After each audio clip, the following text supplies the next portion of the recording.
Welcome to this audiobook-style summary of how to force your mind to do hard things. For centuries, philosophers, psychologists, and leaders have all wrestled with a common problem. Why is it that human beings often know the right thing to do, yet fail to do it? Why do we delay, procrastinate, or seek comfort when we know that progress only comes through effort, sacrifice, and challenge? This book was created to answer that very question.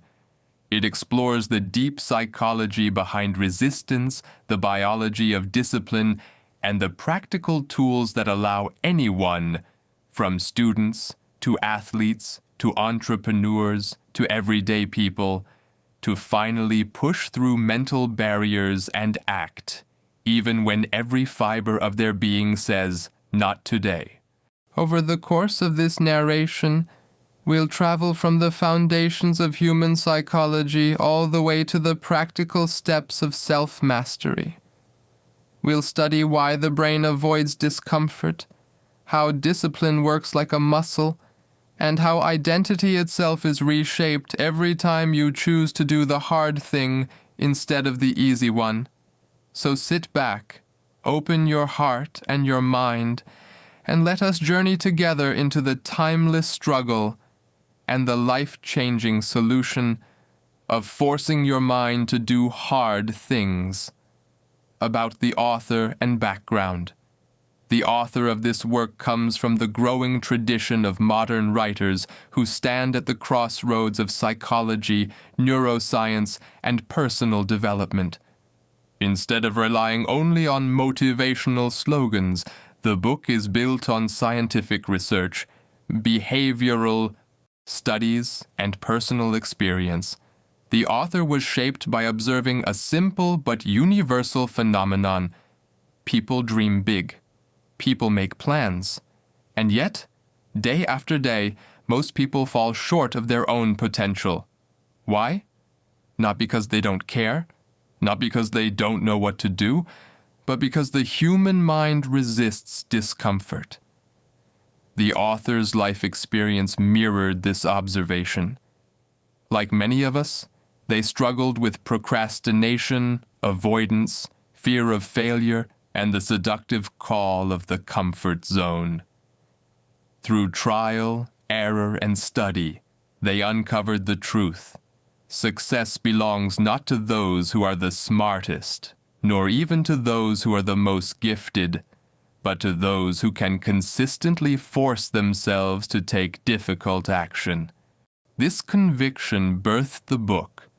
It draws inspiration from neuroscience researchers like Dr. Andrew Huberman, psychologists like Angela Duckworth, who popularized the concept of grit, and classic thinkers like Marcus Aurelius, who taught in his meditations that the obstacle is the way. In short, this book is a bridge between timeless wisdom and modern science, written for anyone who has ever struggled to follow through. Central premise: why this book matters. The central idea of this book is disarmingly simple. The human brain is wired to seek comfort and safety. True growth is only found in discomfort and challenge. Therefore, success requires you to override your instincts and force your mind to do what it resists. The author reminds us that the greatest athletes, inventors, and leaders did not rise to greatness because life was easy for them. They rose because, in the moments when it was hardest, they chose discipline over ease, courage over fear, persistence over comfort. This is why the book matters. It is not about talent. It is not about luck. It is about mastering the one thing every person has, the mind, and learning to use it as a servant of your goals instead of a slave to your impulses. Part 1. Understanding resistance. The first section of the book explores the psychology of resistance. Resistance is the invisible enemy within. It is that whisper in your head that says, "Do it later. Start tomorrow. You deserve a break. This is too much work. It doesn't scream. It doesn't argue with logic. It seduces you with small compromises. The author explains that resistance is rooted in biology. Thousands of years ago, humans survived by conserving energy. Every unnecessary risk or exertion could mean death. The body evolved to avoid pain and seek comfort. But in the modern world, this instinct betrays us. Comfort no longer protects us, it weakens us. Avoiding pain does not preserve life, it destroys potential. The book gives vivid examples. The student who avoids studying then fails the exam. The professional who avoids hard projects then watches their career stagnate. The person who avoids exercise then suffers declining health. In each case, resistance whispers, "Stay safe, stay comfortable." And in each case, obeying that voice slowly erodes life. This section ends with a truth that will echo through the rest of the book. If you do only what is easy, your life will be hard. If you do what is hard, your life will become easy. Part 2. The Science of Doing Hard Things. The author moves from psychology to neuroscience. To force your mind to do hard things, you must first understand how your brain works against you and how you can retrain it. The dopamine trap. Every action your brain takes is influenced by dopamine, the chemical of reward and motivation. Eat sugar, dopamine spike. Watch a funny video, dopamine spike. Scroll social media, dopamine spike. Your brain learns quickly. Easy things bring fast pleasure. But here lies the trap.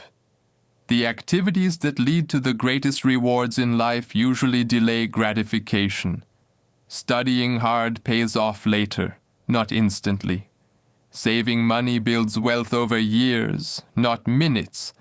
Training your body transforms it over months, not hours. This is why the modern world is such a battlefield for the mind. We are surrounded by quick dopamine hits, fast food, entertainment, comfort, distraction, and so the harder, longer road feels unbearable. The author writes, "Your brain is addicted to easy rewards. If you want to master yourself, you must break this addiction and teach your brain to crave the harder path." Neuroplasticity, rewiring the brain. The good news is that the brain is not fixed. Through neuroplasticity, it can be rewired. Every time you do something hard, you are creating new pathways. The more you repeat, the stronger they become. Think of it like walking through grass. The first time, the path is rough. The 10th time, the grass bends. The 100th time, a trail is clear. So it is with your mind. The first early morning workout feels impossible. The 10th feels tolerable. The 100th feels natural, even necessary. Willpower as a muscle. The author introduces a powerful metaphor. Willpower is like a muscle. If you never train it, it stays weak. If you push it too hard at once, it becomes exhausted. But if you train it consistently, it grows stronger every day. Science supports this idea. Research in self-control shows that people who build small habits of discipline, like making their bed daily, journaling, or taking cold showers, gradually become more resilient in all areas of life. The principle is simple. Every act of discipline strengthens the next act of discipline. Real-life examples of doing hard things. The book illustrates these truths with stories of real people. Thomas Edison performed over 1,000 failed experiments before inventing the light bulb. Each failure was an act of doing the hard thing, trying again when quitting would have been easier. Michael Jordan, often considered the greatest basketball player of all time, was known not for his talent alone, but for his relentless practice. He once said, "I've missed more than 9,000 shots in my career. I've lost almost 300 games. 26 times I was trusted to take the game-winning shot and missed. I have failed over and over and over again in my life, and that is why I succeed." J.K. Rowling, author of the Harry Potter series, was rejected by 12 publishers before her manuscript was accepted. She was poor, struggling, and could have given up. But each rejection was another hard thing she endured on the path to success. These stories remind us, greatness is not built on ease. It is forged in the fire of difficulty. Part 3, Practical Frameworks for Forcing Action. At this stage, the author shifts from theory to practice. Knowing why we avoid hard things is not enough. We need systems and tools to overcome resistance. 1. The 5-second rule. Whenever you hesitate, your brain begins inventing excuses. To stop this, the author recommends the 5-second rule. When you feel hesitation, count down. 5, 4, 3, 2, 1, move immediately. Why does this work?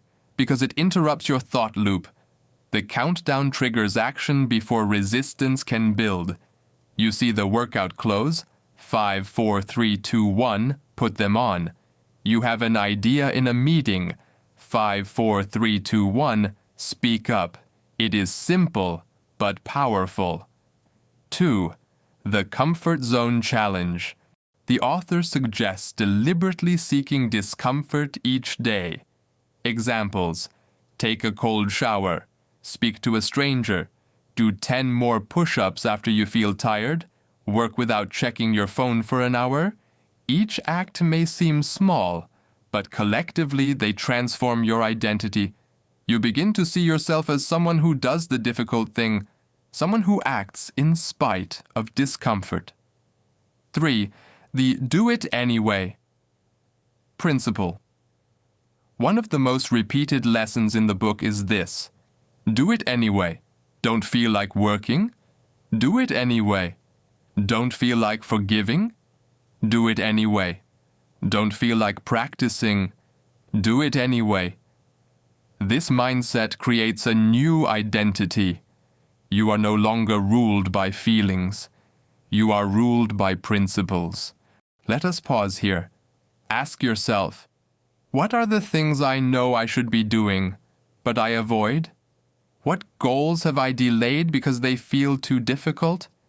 What small, hard thing could I commit to today that would begin rewiring my brain? Remember, the mountain of success is climbed one step at a time. And each step begins with the decision to do the hard thing, not tomorrow, not later, but now. Part 4. The mindset shifts that transform everything. At this point in the book, the author makes a bold statement.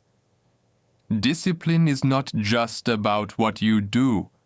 It is about how you think. In other words, before you can force your mind to consistently do hard things, you must adopt new mental frameworks, new ways of viewing difficulty, pain, failure, and effort. Without these, your actions will always feel like punishment. But with the right mindset, even the hardest task becomes a stepping stone toward freedom. Shift 1. Failure is not the end. It is the beginning. Most people fear failure. They see it as proof of weakness, a reason to quit. But the author insists, failure is feedback. Thomas Edison famously said, "I have not failed. I've just found 10,000 ways that won't work." This was not arrogance, it was mindset. Each failure gave him data, insight, and progress. Athletes know this truth as well.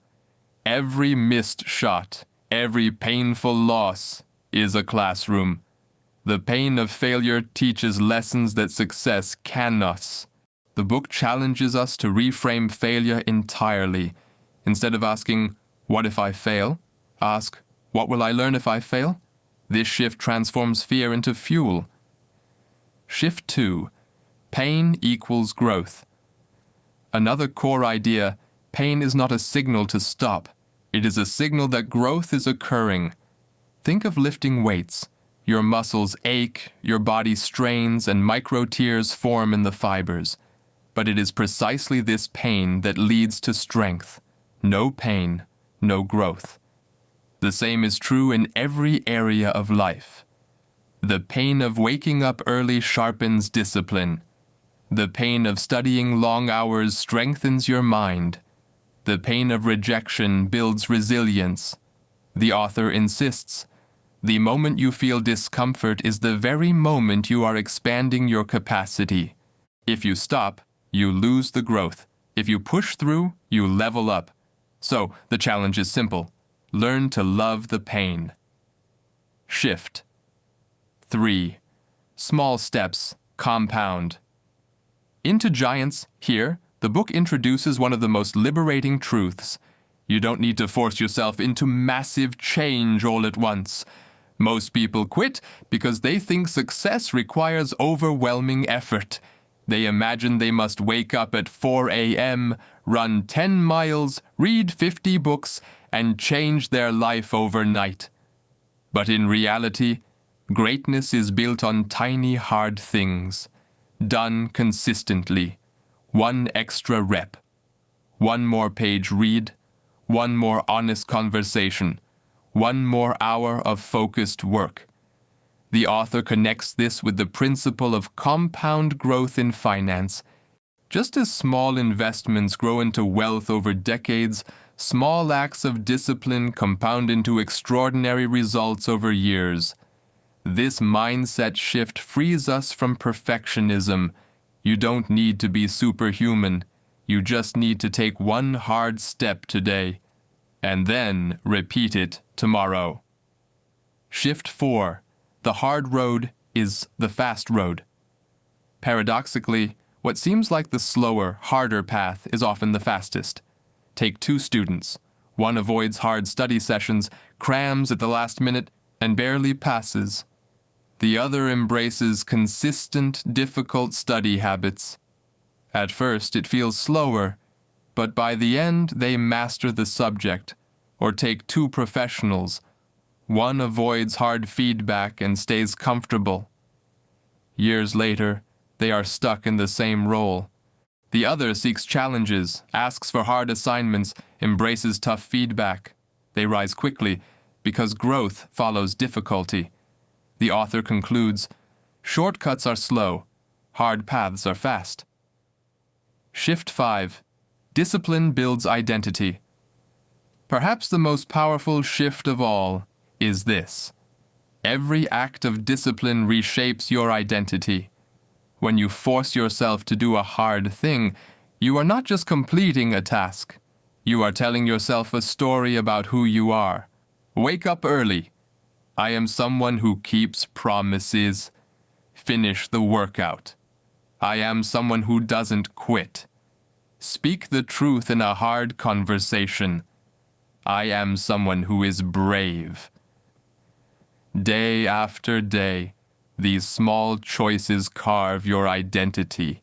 And once you see yourself as disciplined, resilient, and courageous, doing hard things becomes natural because it matches who you are. The author urges us, focus less on outcomes and more on identity. Ask not, what do I want to achieve? But who do I want to become? Real-life illustrations of mindset shifts. The book offers vivid stories of people who lived out these principles.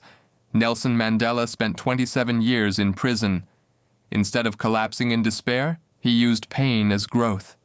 He read, studied, reflected, and emerged not bitter, but stronger, ready to lead his nation. Serena Williams, one of the greatest tennis players in history, embraced failure as feedback. Every loss became a study session. Her mindset was not "I lost," but "I learned." Winston Churchill often said, "Success is not final, failure is not fatal. It is the courage to continue that counts." This captured the essence of identity-based discipline. These examples remind us that what separates legends from ordinary people is not talent alone, but their mindset toward difficulty. Reflection, pause. Let us pause again for reflection. Ask yourself, how do I currently view failure? As shame or as feedback? Do I avoid pain, or do I see it as proof that I am growing? Am I waiting for massive change, or am I honoring the power of small, daily steps? What identity am I building with my choices today? Remember, your mindset is the soil in which your discipline grows. If the soil is poisoned by fear, avoidance, and excuses, your discipline will wither. But if the soil is rich with courage, patience, and vision, your discipline will thrive. Chapter 5. Building mental endurance, like a muscle. Imagine your mind as a muscle. Just like your biceps or legs, it can grow stronger with consistent exercise. The problem most people face is that they treat mental endurance as something fixed. They think, "I'm just not disciplined," or "I don't have the willpower to stick with hard things." But neuroscience shows us something radically different. Willpower and mental toughness can be trained. Every time you push yourself to do something difficult, you are essentially giving your brain a workout. It might be small, like choosing water over soda, or forcing yourself to get up when the alarm rings instead of snoozing. But each choice adds weight to your mental training. Over time, these little exercises compound, and your threshold for discomfort expands. This is why elite athletes, soldiers, and successful entrepreneurs all seem to have an almost superhuman capacity for discipline. It's not that they were born with it, it's that they've conditioned themselves. Think about marathon runners. The first time they run, even a mile feels impossible. Their lungs burn, their legs ache, and their mind screams, "Stop!" But if they push through, mile by mile, the body adapts, and the once impossible becomes natural. The same principle applies to mental strength. Each time you resist the urge to quit, you grow. Each time you force your mind to do the hard thing, you are laying down neural pathways of resilience. Practical exercise. The discomfort ladder. One practical way to build this endurance is to use what I call the discomfort ladder. Start by identifying a series of tasks that you usually avoid because they're uncomfortable. Rank them from least uncomfortable to most. Then, start at the bottom and tackle one each day. For example, Level 1, take a cold shower for 30 seconds. Level 2, wake up 30 minutes earlier. Level 3, skip sugar for a week. Level 4, speak up in a meeting even if you feel shy. Level 5, run 5 miles when you don't feel like running. As you climb this ladder, your tolerance for discomfort expands, and soon what was once unbearable becomes routine. This is how you create a resilient mind that does not collapse under stress, but adapts and thrives in it. Chapter 6. The Psychology of Resistance. Why do we resist hard things in the first place? It's not because we're lazy. It's because our brains are wired to protect us. Resistance is the mind's way of avoiding perceived danger. When you face a difficult task, your brain interprets it as a threat, not just to your comfort, but sometimes even to your identity. Consider this. If you've always told yourself that you're bad at math, Then sitting down to work on a math problem threatens your self-concept. If you fail, it feels like confirmation of your deepest fear, that you're not good enough. So instead of facing the discomfort, your brain chooses the easy path: distraction, procrastination, or avoidance. But here's the secret: resistance is actually a compass. It points you directly to the things that matter most. The very tasks you resist the hardest are often the ones that will bring the most growth. Stephen Pressfield, in The War of Art, described resistance as a universal force that stands between us and our higher selves. He wrote, "The more important a call to action is to our soul's evolution, the more resistance we will feel toward pursuing it. So the next time you feel that heavy resistance, the dread, the excuses, the procrastination, don't see it as a stop sign. See it as proof that you are standing at the doorway of growth." Practical exercise: naming resistance. The next time you catch yourself resisting a task, stop and name it. Literally say, "This is resistance." By naming it, you disarm it. You separate yourself from the emotion and see it as what it truly is: a protective reflex, not reality.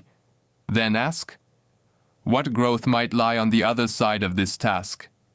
Chapter 7. Mastering Your Environment. One of the most overlooked aspects of doing hard things is the environment you place yourself in. Willpower is important, but environment shapes behavior more than sheer discipline. Think about it. If you are trying to eat healthy but your pantry is filled with chips, cookies, and soda every time you open, the cupboard, you're fighting a battle you didn't need to fight. But if your kitchen is stocked with fruits, vegetables, and lean proteins, the choice becomes easier. The same applies to productivity. If your phone is buzzing with notifications while you're trying to focus, you're setting yourself up for failure. But if you place your phone in another room, you remove the temptation entirely. Your environment should be designed to make the hard things easier, and the easy but destructive things harder. Examples of environmental design. Want to read more?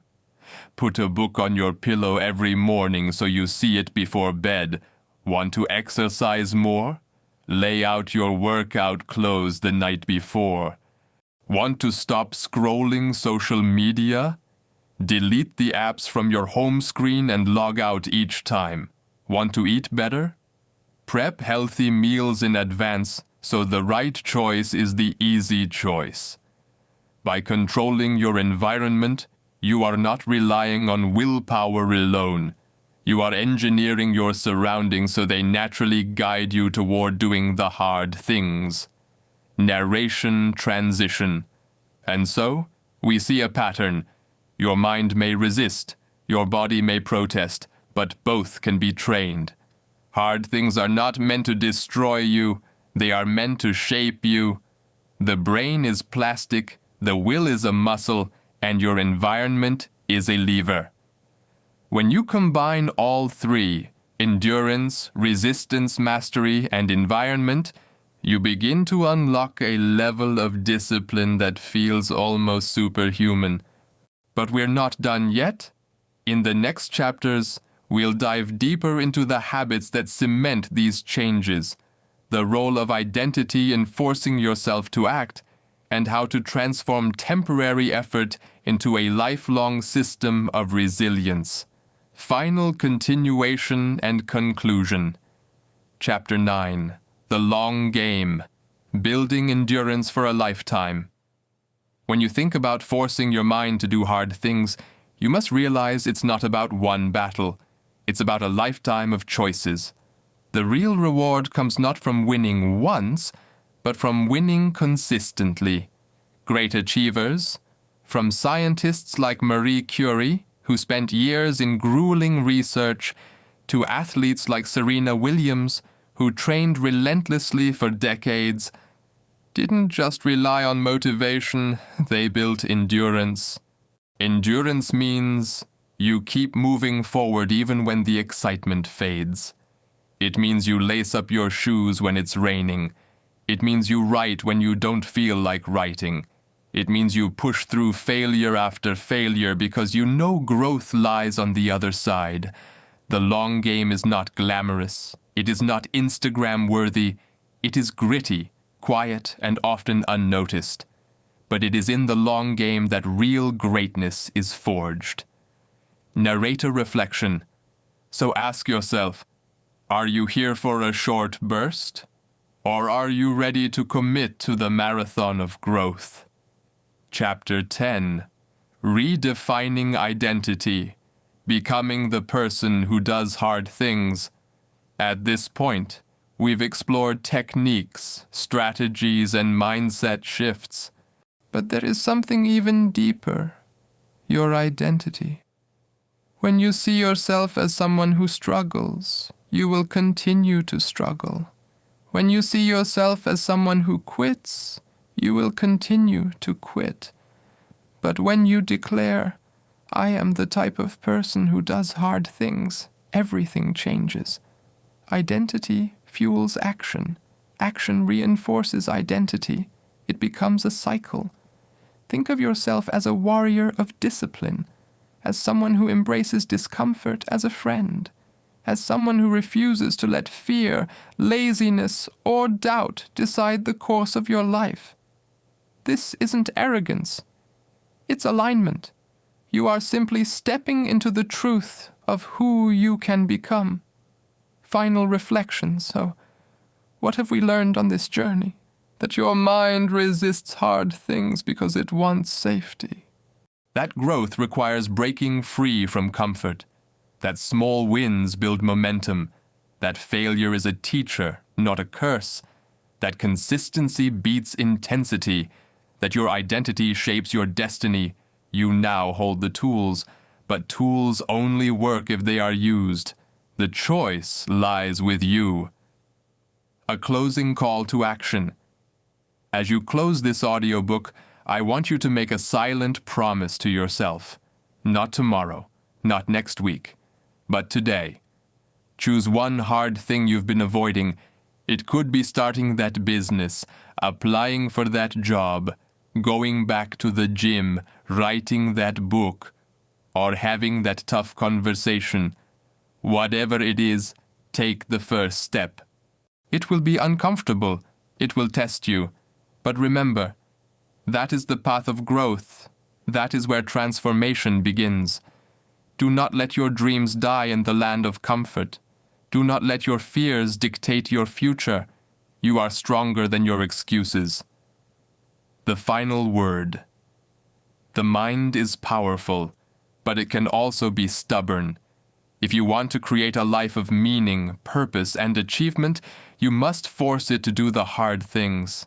One day, years from now, you will look back and see that every difficult choice, every moment of discipline, every step into discomfort shaped you into who you are meant to be. So, rise, push, endure, and remember, the hard road is the path to greatness. This is your life. This is your moment. And it all begins with a single choice. Do the hard thing.